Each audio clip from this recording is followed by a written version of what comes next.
ಕೆಂಪೇಗೌಡರು ದೂರದೃಷ್ಟಿಯುಳ್ಳ ಆಡಳಿತಗಾರರಾಗಿದ್ದರು. ಶಾಸಕ ಎಆರ್ ಕೃಷ್ಣಮೂರ್ತಿ. ಕೆಂಪೇಗೌಡರು ದೂರದೃಷ್ಟಿಯುಳ್ಳ ಆಡಳಿತಗಾರರಾಗಿದ್ದರು. ಅವರ ದೃಷ್ಟಿಕೋನದಿಂದ ಬೆಂಗಳೂರು ನಗರವು ಅಭಿವೃದ್ಧಿ ಹೊಂದಿದ್ದು ಭಾರತದ ಪ್ರಮುಖ ನಗರಗಳಲ್ಲಿ ಒಂದಾಗಿದೆ ಎಂದು ಕೊಳ್ಳೇಗಾಲ ಶಾಸಕ ಎಆರ್ ಕೃಷ್ಣಮೂರ್ತಿ ಹೇಳಿದರು. ನಗರದ ಡಾ ರಾಜ್ಕುಮಾರ್ ಜಿಲ್ಲಾ ರಂಗಮಂದಿರದಲ್ಲಿ ಅಖಿಲ ಕರ್ನಾಟಕ ಕನ್ನಡ ಮಹಾಸಭಾದ ವತಿಯಿಂದ ನಡೆದ ನಾಡಪ್ರಭು ಕೆಂಪೇಗೌಡರ ಜಯಂತ್ಯುತ್ಸವ ಸಮಾರಂಭವನ್ನು ಉದ್ಘಾಟಿಸಿ ಮಾತನಾಡಿದರು. ಕೆಂಪೇಗೌಡರು ಬೆಂಗಳೂರಿನನ್ನು ಯೋಜನಾಬದ್ಧವಾಗಿ ನಿರ್ಮಿಸಿದ್ದು ಎಲ್ಲ ಸಮುದಾಯಗಳಿಗೂ ಅವಕಾಶ ಕಲ್ಪಿಸಿದ್ರು ಮತ್ತು ನಗರದ ಅಭಿವೃದ್ಧಿಗೆ ಹಲವು ಕೆರೆಗಳನ್ನು ನಿರ್ಮಿಸಿದ್ರು ಎಂದರು. ಅಧ್ಯಕ್ಷತೆ ವಹಿಸಿದ ಎಂಎಸ್ಐಎಲ್ ಅಧ್ಯಕ್ಷರು ಶಾಸಕರಾದ ಸಿ ಪುಟ್ಟರಂಗ ಶೆಟ್ಟಿ ಮಾತನಾಡಿ, ನಾಡಪ್ರಭು ಕೆಂಪೇಗೌಡರು ನಿರ್ಮಿಸಿರುವ ಬೆಂಗಳೂರು ಬೃಹತ್ ಮಟ್ಟದಲ್ಲಿ ಬೆಳೆದು ಜಾಗತಿಕ ಮಟ್ಟದಲ್ಲಿ ಗುರುತಿಸಿಕೊಂಡಿದ್ದು ಅಂತಾರಾಷ್ಟ್ರೀಯ ಮಟ್ಟದಲ್ಲಿ ಮನ್ನಣೆ ಪಡೆದುಕೊಂಡಿದೆ. ಅವರು ನಾಡಿಗೆ ಅಪಾರ ಕೊಡುಗೆ ನೀಡಿದ್ದಾರೆ ಎಂದರು. ಸಾನ್ನಿಧ್ಯ ವಹಿಸಿದ್ದ ಬೆಂಗಳೂರು ವಿಶ್ವ ಒಕ್ಕಲಿಗರ ಮಹಾಸಂಸ್ಥಾನದ ಮಠದ ಪೀಠಾಧ್ಯಕ್ಷರಾದ ಶ್ರೀ ಡಾ ನಿಶ್ಚಲಾನಂದನಾಥ ಸ್ವಾಮೀಜಿ ಮಾತನಾಡಿ, ಬೆಂಗಳೂರು ಸುಂದರ ನಗರವನ್ನು, ಶಕ್ತಿ ಕೇಂದ್ರವನ್ನು, ಅಂತಾರಾಷ್ಟ್ರೀಯ ಮಟ್ಟದ ಸಿಟಿಯನ್ನು ನಿರ್ಮಾಣ ಮಾಡುವುದಕ್ಕೆ ಸಂಕಲ್ಪದ ಬೀಜವನ್ನು ಬಿತ್ತಿದ್ದವರು ನಾಡಪ್ರಭು ಮಹಾಪ್ರಭು ಕೆಂಪೇಗೌಡರು. ಅವರನ್ನು ನಾವೆಲ್ಲರೂ ಗೌರವದಿಂದ ಗೌರವಿಸಬೇಕಾಗುತ್ತದೆ. ಅಂತಹ ಧೀಮಂತ ನಾಯಕರು ಹುಟ್ಟಬೇಕು. ಅವರು ನಮಗೆಲ್ಲ ಪ್ರೇರಣೆಯಾಗಬೇಕು. ಆ ಮೂಲಕ ಒಂದು ಗ್ರಾಮ, ಒಂದು ಜಿಲ್ಲೆ, ತಾಲೂಕು ನಿರ್ಮಾಣ ಆಗಲು ಸಾಧ್ಯವಾಗುತ್ತದೆ. ಅವರ ಆದರ್ಶಗಳನ್ನು ನಾವೆಲ್ಲರೂ ಮೈಗೂಡಿಸಿಕೊಳ್ಳೋಣ ಎಂದರು. ಅಖಿಲ ಕರ್ನಾಟಕ ಕನ್ನಡ ಮಹಾಸಭಾದ ಅಧ್ಯಕ್ಷ ಚಾರಂ ಶ್ರೀನಿವಾಸ ಗೌಡ ಪ್ರಾಸ್ತಾವಿಕ ಭಾಷಣ ಮಾಡಿದರು. ಸನ್ಮಾನ ವಿವಿಧ ಕ್ಷೇತ್ರದಲ್ಲಿ ಸಾಧನೆ ಮಾಡಿದ ಮಾಜಿ ಶಾಸಕ ನರೇಂದ್ರ, ಚುಡಾಧ್ಯಕ್ಷ ಮಹಮ್ಮದ್ ಆಸ್ಕರ್, ಹೆಚ್ಚುವರಿ ಜಿಲ್ಲಾಧಿಕಾರಿ ಟಿ ಜವರೇಗೌಡ, ಶಾಸಕ ಸಿ ಪುಟ್ಟರಂಗ ಶೆಟ್ಟಿ ಅವರ ಆಪ್ತ ಸಹಾಯಕ ಎಸ್ಎಂ ರವೀಂದ್ರ, ಗಣಿ ಉದ್ಯಮಿ ಶ್ರೀನಿಧಿ ಕುದರ್, ರೈತ ಮುಖಂಡ ಮೂಡ್ಲುಪುರ ನಾಗರಾಜು, ಕರಿಯನಕಟ್ಟೆ ಜಯಪ್ರಕಾಶ್ ಸೇರಿದಂತೆ ಇತರರಿಗೆ ನಾಡಪ್ರಭು ಕೆಂಪೇಗೌಡರವರ ಸೇವಾರತ್ನ ಪ್ರಶಸ್ತಿ ನೀಡಿ ಸನ್ಮಾನಿಸಲಾಯಿತು. ಕಾರ್ಯಕ್ರಮದಲ್ಲಿ ತಹಶೀಲ್ದಾರ್ ನಯನ, ನಾಗೇಶ್ ರಾಗಿ, ಮುದ್ದನಹಳ್ಳಿ, ಜಿಲ್ಲಾ ಪಂಚಾಯಿತಿ ಉಪ ಕಾರ್ಯದರ್ಶಿ ಶ್ರುತಿ, ಚಾಮರಾಜನಗರ ವಿಶ್ವವಿದ್ಯಾಲಯ ಕುಲಸಚಿವ ಆರ್ ಲೋಕನಾಥ್, ಕಾವೇರಿ ನದಿ ಸಂರಕ್ಷಣಾ ಸಮಿತಿ ಎಚ್ಕೆ ರಾಮು, ಮೈಸೂರು ಸಿಂಡಿಕೇಟ್ ಮಾಜಿ ಸದಸ್ಯ ಡಾ E C Ningarajegowda, Sushila Nanjappa, Bright College ಅಧ್ಯಕ್ಷ ಯದುನಂದನ್, ನಗರಸಭಾ ಮಾಜಿ ಅಧ್ಯಕ್ಷ ಸುರೇಶ್ ನಾಯ್ಕ, ದೊಡ್ಡರಾಯಪೇಟೆ ರವಿಗೌಡ, ಪಣ್ಯಾದ ಹುಂಡಿರಾಜು, ಅರುಣ್ ಕುಮಾರ್ ಗೌಡ ಇತರರು ಹಾಜರಿದ್ದರು. ವರದಿ ಹೊಮ್ಮ ನಂಜುಂಡ ನಾಯಕ, ಪ್ರಜಾಪವರ್ ಟಿವಿ, ಚಾಮರಾಜನಗರ.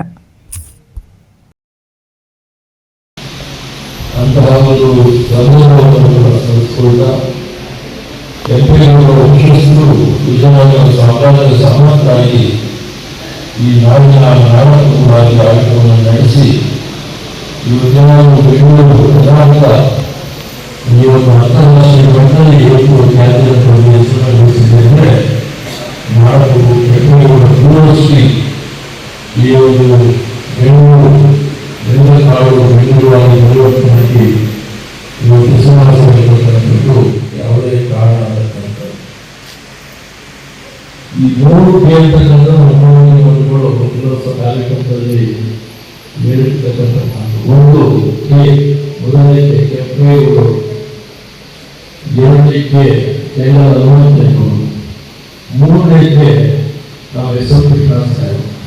ಈ ಮೂರು ಜನರ ಅವಧಿಯಲ್ಲಿ ಈ ರಾಜ್ಯ ಉತ್ತಮವಾದ ಅಭಿವೃದ್ಧಿಯನ್ನು ಹೊಂದಲಿಕ್ಕೆ ಸಾಧ್ಯ ಆಗಿದೆ ಅಂತಕ್ಕಂಥ ಅಂಶವನ್ನು ಈ ಸಂದರ್ಭದಲ್ಲಿ ವ್ಯಕ್ತಪಡಿಸ್ತಾರೆ.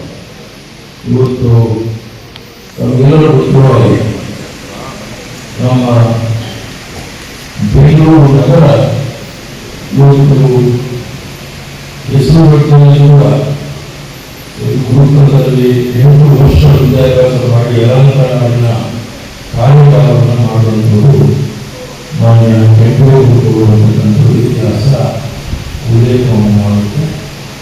ಇಂತಹ ಒಂದು ಕೊಡುಗೆ ಪರಂಪರೆಯ ಇರುವಂಥ ಉತ್ತಮ ನಗರವನ್ನು ಕಟ್ಟುವಂಥ ಕನಸನ್ನು ದೂರದೃಷ್ಟಿಯಿಂದ ಆ ಕಾಲದಲ್ಲಿ ಮಾನ್ಯ ಕೆಂಪೇಗೌಡರು ಅದರ ಅವಕಾಶವನ್ನು ಕಲ್ಪಿಸಿಕೊಟ್ಟಿರ್ತಕ್ಕಂಥ ಸಂದರ್ಭದಲ್ಲಿ ನಾವು ನಮ್ಮ ರಾಜ್ಯವನ್ನು ದೇಶದಲ್ಲಿ ಕೂಡ ಇವತ್ತು ನಾವು ಅದರ ತ್ಯಾಗವನ್ನು ಕೊಡುವಂಥ ಅವಕಾಶ ನಾವು ಸಿಕ್ಕಿದಂತೆ ಅದು ಅವರ ಮಾತನ್ನು ಕೂಡ ನಮಗೆ ವ್ಯಕ್ತಪಡಿಸ್ತಾ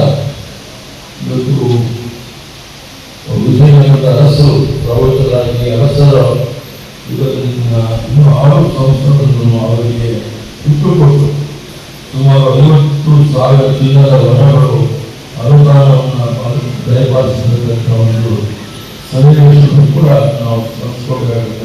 ಬಂದಿದೆ ಹೀಗೆ ಸಂಸ್ಥಾನ ಅನುಭವಿಸಿದ ಅರಸರು ಹೇಳಿರ್ತಕ್ಕಂಥ ಮಾತು, ನೀವು ಕಟ್ಟುವ ನಗರ ಪ್ರಮುಖ ವಾಣಿಜ್ಯ ಕೇಂದ್ರವಾಗಿ ಬೆಳೆಯಬೇಕು ಅಂತಕ್ಕಂಥದ್ದನ್ನ ಆ ಸಂದರ್ಭದಲ್ಲಿ ಇವರು ವ್ಯಕ್ತಪಡಿಸತಕ್ಕಂಥದ್ದು.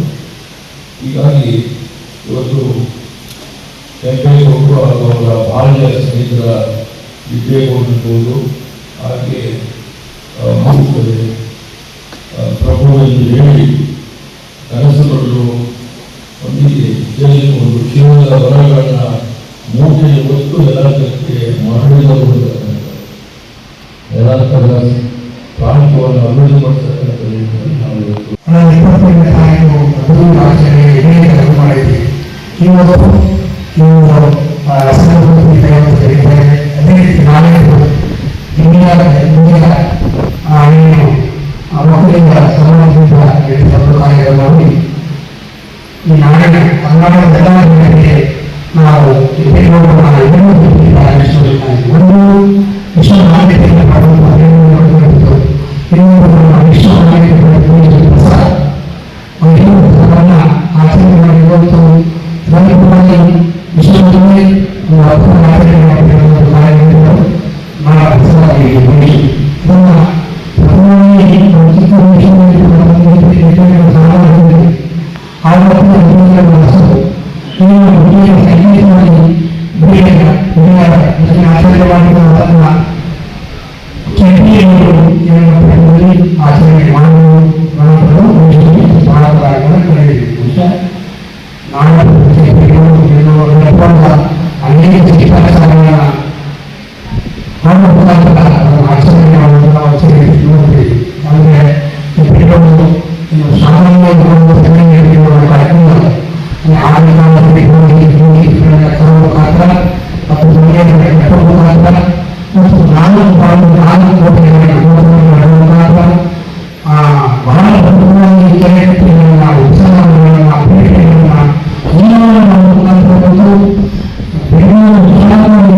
ಇದು ವಿಷ, ವೈಯಕ್ತಿಕವಾಗಿ ಜಾತಿ ಕಟ್ಟಿದ ವಿಷ.